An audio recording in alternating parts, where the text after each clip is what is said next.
Liver feast. Imagine having your liver ripped out by an eagle every single day, only to have it grow back overnight so the torture can start all over again. This was the price one man paid for giving humans the gift of fire. Prometheus was a titan who saw humans shivering in the cold and darkness. The gods had fire, but they refused to share it. So Prometheus did something that would change everything. He stole fire from Mount Olympus and gave it to humanity. Zeus discovered the theft, and his rage was beyond anything mortals could imagine. But death was too easy for Prometheus. Instead, Zeus chained him to a rock on a mountain where no one could hear his screams. Every day, a giant eagle would fly down and tear into his body, eating his liver piece by piece while he was still alive. The worst part? Prometheus was immortal. His liver would regenerate overnight, and the eagle would return the next morning to begin the torture again. For thousands of years, this cycle continued without end. But Zeus wasn't done with his revenge. Prometheus's punishment was just the beginning of what happened when you cross the king of the gods. Hopeless struggle. What if your punishment was to do the same impossible task forever, knowing you'd never succeed? One king found out exactly what that feels like. Sisyphus was the king of Corinth, and he thought he was smarter than the gods themselves. He cheated death not once, but twice. When death came for him the first time, Sisyphus tricked him and chained death up, meaning no one in the world could die. When Hades finally freed death and dragged Sisyphus to the underworld, Sisyphus had already told his wife not to give him a proper burial. He complained to Hades that he couldn't rest in peace without proper funeral rites, and convinced the god of the dead to let him return to Earth to scold his wife. Of course, once he was back among the living, Sisyphus had no intention of returning to the underworld. When the gods finally caught him again, they had enough. They sentenced him to push a massive boulder up a steep mountain for all eternity. Every time he reached the top, the boulder would roll back down to the bottom, and he'd have to start over. The torture wasn't just physical, it was mental. Sisyphus knew the task was pointless, but he had no choice but to keep trying, forever. But even this wasn't the cruelest punishment the gods had waiting for those who defied them. Starvation and thirst. Picture being surrounded by food and water but never being able to reach either one. This was the curse that drove one man to madness for all eternity. Tantalus was a king who had something most mortals could only dream of. He was invited to dine with the gods on Mount Olympus, but Tantalus made a decision so horrifying that it shocked even the gods who had seen everything. He wanted to test if the gods were truly all-knowing, so he killed his own son Pelops, cooked him, and served him as dinner to the gods. The gods immediately knew what they were being served and were disgusted beyond belief. They brought Pelops back to life, but Tantalus had crossed a line that could never be uncrossed. Zeus sent Tantalus to a special section of the underworld where he would stand in a pool of water beneath fruit trees. When he bent down to drink, the water would recede. When he reached up for fruit, the branches would pull away just out of his reach. For eternity, he would suffer from unbearable hunger and thirst, always seeing relief just inches away but never being able to grasp it. The psychological torture of being so close to what he needed but never getting it slowly drove him insane. Yet somehow, this still wasn't the most twisted thing the gods would do to punish mortals. The spider curse.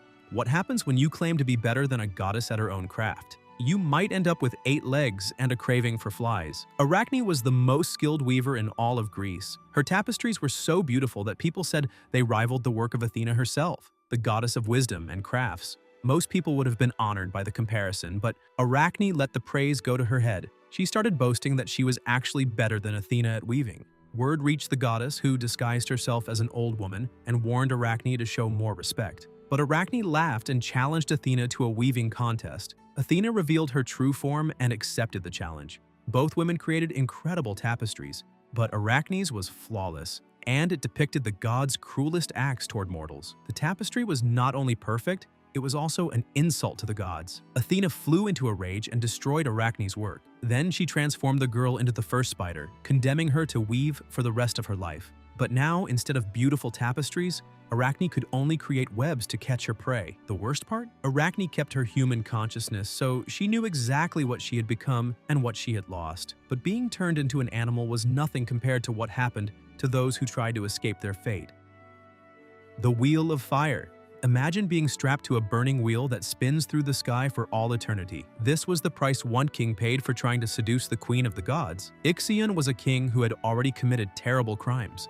He had murdered his own father-in-law. When no one on earth would purify him of his sins, Zeus took pity on him and brought him to Mount Olympus to cleanse him of his guilt. But instead of being grateful, Ixion made the worst mistake of his life. He became obsessed with Hera, Zeus's wife, and tried to seduce her.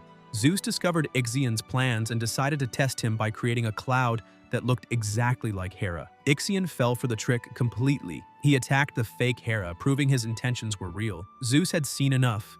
The king had repaid divine mercy with the ultimate betrayal. Zeus's punishment was creative and brutal. He bound Ixion to a wheel of fire and cast it into the sky, where it would spin forever. Ixion was forced to rotate through the heavens, burning constantly but never dying, screaming apologies that no one could hear. The spinning never stopped, the fire never went out, and Ixion never got a moment's rest from the agony. However, some punishments weren't about physical pain. They were about watching your loved ones suffer because of your actions. The impossible task.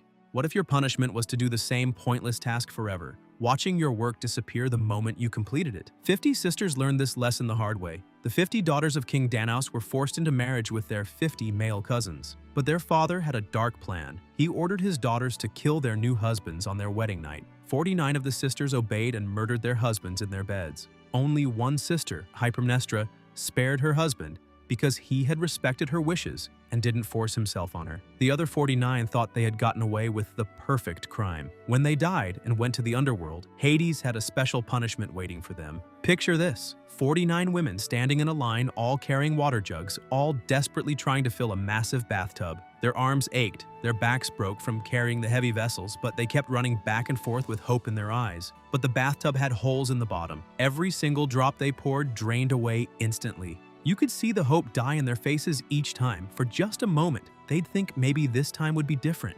Maybe this time the water would stay.